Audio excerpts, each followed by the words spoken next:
Assalamualaikum warahmatullahi wabarakatuh. Perkenalkan, nama saya Zihan Karimah, NIM 2321141, mata kuliah Rekayasa Perangkat Lunak, Prodi Ilmu Komputer, Universitas Bina Bangsa GETSEM Pena. Dalam mata kuliah ini, saya akan membahas tentang pengertian Scrum, sejarah, kelebihan dan kekurangan, diagram alur, dan contoh. Yang pertama ada pengertian Scrum.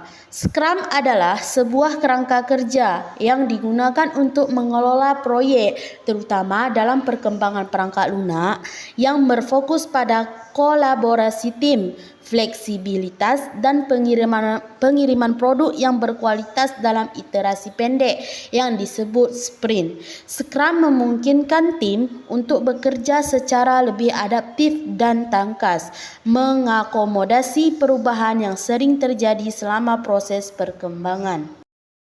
Selanjutnya ada sejarah. Sejarah terbagi menjadi 4. Yang pertama ada pengaruh dari Land dan Angle. Scrum dipengaruhi oleh pendekatan Lean Manufacturing dari Toyota Production System yang fokus pada efisiensi dalam eliminasi limbah. Yang kedua, pengembangan awal oleh Hirotaka Tekuchi dan Ikujiro Nonaka pada tahun 1986. Istilah Scrum pertama kali diperkenalkan dalam artikel oleh dua profesor Jepang, Hirotaka Tekuchi dan Ikujiro Nonaka, berjudul The New Product Development Game. Yang ketiga ada Ken Schwaber dan Jeff Zetterlund pada tahun 1990-an. Scrum dikembangkan lebih lanjut oleh Ken Schwaber dan Jeff Zetterlund pada awal 1990-an. Yang keempat ada presentasi resmi pertama pada tahun 1995. Scrum pertama kali dipresentasikan secara resmi oleh Ken Schwaber dan Jeff Zetterlund pada konferensi OPSLA, Object Oriented Programming System Language and Application tahun 1995. Selanjutnya ada kelebihan dan kekurangan. Kelebihannya adalah 1. Fleksibilitas dan adaptabilitas. Kedua, peningkatan kolaborasi. Ketiga, pengembangan produk yang iteratif. Keempat, transportasi tinggi. Yang kelima, fokus pada kebutuhan pelanggan. Yang keenam, peningkatan kualitas. Adapun kekurangannya adalah 1. Tidak cocok untuk tim besar.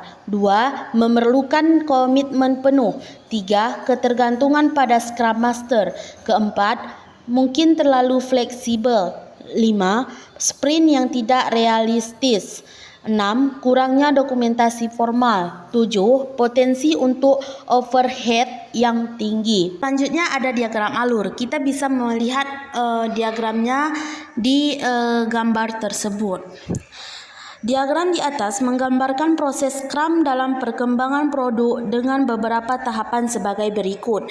Yang pertama, produk backlog, kumpulan daftar pekerjaan yang harus diselesaikan, diurutkan berdasarkan prioritas. 2. Sprint planning meeting. Pada tahap ini, tim mengadakan pertemuan untuk merencanakan sprint yang akan datang. 3. Sprint backlog. Sprint backlog adalah kumpulan tugas-tugas yang dipilih untuk dikerjakan selama satu sprint 1-4 minggu. Yang keempat, sprint 1-4 minggu. Sprint adalah periode tahap 1 hingga 4 minggu, di mana tim berfokus menyelesaikan item-item yang ada di sprint backlog. 5. Sprint review dan sprint retrospektif. Di akhir sprint dilakukan 2 kegiatan.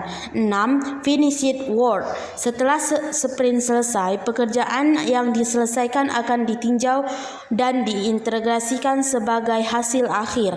Diagram ini juga menunjukkan peran-peran utama dalam Scrum, seperti Scrum Master, Product Owner, dan tim yang bekerja bersama sepanjang proses ini. Selanjutnya ada contoh.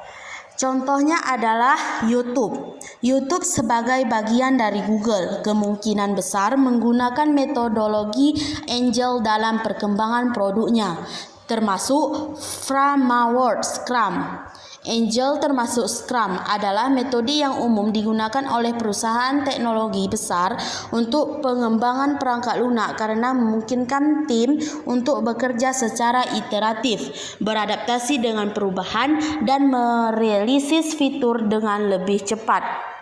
Mungkin hanya ini, terima kasih.